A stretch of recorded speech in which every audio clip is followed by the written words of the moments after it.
भगवान शिव के बारे में फैलाए गए 5 झूठ। दोस्तों, आज हम इस वीडियो में जानेंगे कि भगवान शिव के बारे में फैलाए गए 5 झूठ। यदि आप शिव के सच्चे भक्त होंगे तो आपको यह मिथ्या जानकर हैरानी होगी। इस वीडियो में उन सभी झूठों का खंडन किया जाएगा जो भगवान शिव के लिए अपमानजनक है। सती और पार्वती के पति भगवान शिव, सदा शिव के कारण इन्हें शिव भी कहा जाता है। आइए जानते हैं कि समाज में कौन कौन सा झूठ फैलाए गए हैं। इससे पहले अगर आप इस चैनल पर नए आए हैं तो चैनल को सब्सक्राइब करें और बेल आइकन जरूर दबाएं, जिससे हमारी हर रोचक वीडियो आप तक आसानी से पहुंच सके। तो आइए जानते हैं पहला झूठ। सबसे पहला झूठ तो यह है कि शिवलिंग एक लिंग का प्रतीक है, लेकिन वास्तव में शिवलिंग क्या है? साथियों, कालांतर में बहुत से लोग शिवलिंग को योनि और शिश्न की शिवलिंग की आकृति को गना और उसके चित्र भी व्हाट्सएप पर डालते रहते हैं और इसके बारे में अलग अलग टिप्पणियां करते रहते हैं, परंतु इसके पीछे का सच कुछ और है। शिवलिंग का अर्थ है भगवान शिव का आदि अनादि स्वरूप। शून्य आकाश आदि अनादि अनंत ब्रह्मांड और निरंकार परम पुरुष होने से इसे शिवलिंग कहा गया है।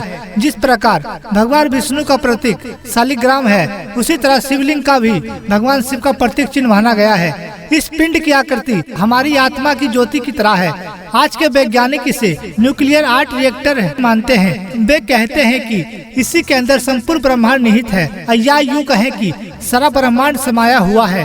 अब आपसे यदि कोई कुतर्क करता है तो आप दिए गए उपरोक्त जवाब में से उनके मिथ्ये का खंडन करें और कहें कि भगवान शिव का आदि अनादि रूप जो कभी खत्म नहीं हो सकता।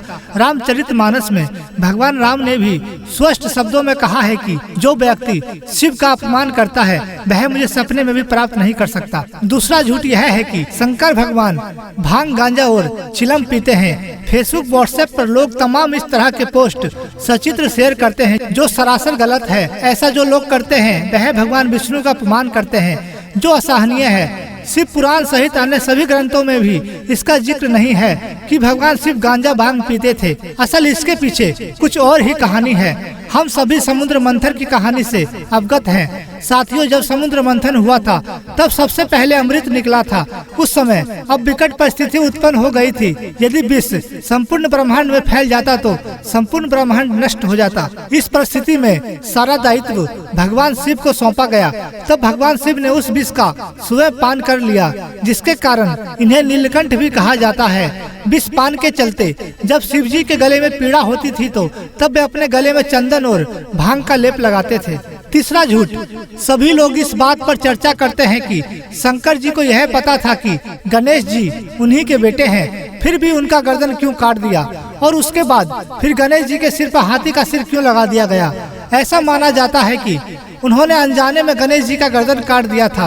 अब प्रश्न यह उठता है कि जब वे खुद भगवान है तो कैसे नहीं ज्ञात हुआ कि गणेश जी उनके बेटे हैं। साथियों, शंकर भगवान के जीवन चरित्र लीला को जानना बहुत जरूरी है। उनके जीवन के चरित्र लीला को लीला इसलिए कहा जाता है कि वे सब कुछ जानकर अनजान रहते हैं, एक साधारण मनुष्य की भांति जीवन जीते हैं। लीला का अर्थ नाटक या लीला करना नहीं है, बल्कि एक ऐसा घटनाक्रम है जिसकी रचना स्वयं प्रभु करते हैं। वे अपने भविष्य के घटनाक्रम को खुद ही संचालित करते हैं और इसके साथ समाहित हो जाते हैं। दरअसल भविष्य में होने वाली घटनाओं को अपनी तरह घटनाओं की कला को ही लीला कहते हैं। यदि ऐसा नहीं होता तो गणेश जी देवों में प्रथम पूज्य नहीं होते और देवों में शामिल नहीं होते। उदाहरण स्वरूप राम जी को सब कुछ मालूम था कि बन जाना है, सीता हरण होना है, मेरे हाथों रावण का मरना होना है, क्योंकि वे विष्णु के अवतार थे।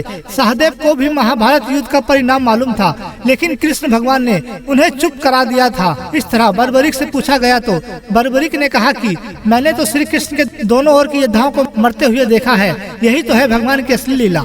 चौथा झूठ, कुछ लोगों का मानना है क्रिश्चियन धर्म के आदम और ईव शंकर भगवान और पार्वती जी हैं, लेकिन यह बिल्कुल सही नहीं है, यह गलत है। कुछ लोगों का यह भी मानना है कि स्वयंभू मनु और शत्रुबाई आदम और हवा थे। कुछ लोगों के बीच यह गलत धारणा पाल रखा है और भ्रांतियों फैलाते रहते हैं जो स्वीकार नहीं है। पांचवा झूठ, आप सभी को मालूम है कि शिव की 2 शादियां हुई थी। शिव का पहला विवाह राजा दक्ष की पुत्री सती से हुआ था, जो आग में कूदकर भस्म हो गई, और दूसरा विवाह उमा से हुआ था, जो कि पर्वतराज हिमालय की पुत्री थी, जिन्हें पार्वती भी कहा जाता है। शिव के दो पुत्र हुए। आप सभी को मालूम है कि गणेश और कार्तिकेय की उत्पत्ति कैसे हुई। अब एक खास सवाल है कि भगवान शिव ही शंकर, महाकाल, रुद्र, भैरव और महेश्वर हैं। आइए हम जानते हैं कि क्या सही है। पहली बात तो यह है कि हिंदू धर्म का संबंध वेदों से है, पुराणों से नहीं। त्रिदेवों में से एक महेश्वर को ही भगवान शिव व शंकर कहा जाता है। वेदों में रुद्रों का जिक्र और पुराणों में सभी की कहानियां विस्तार से बताई गई है।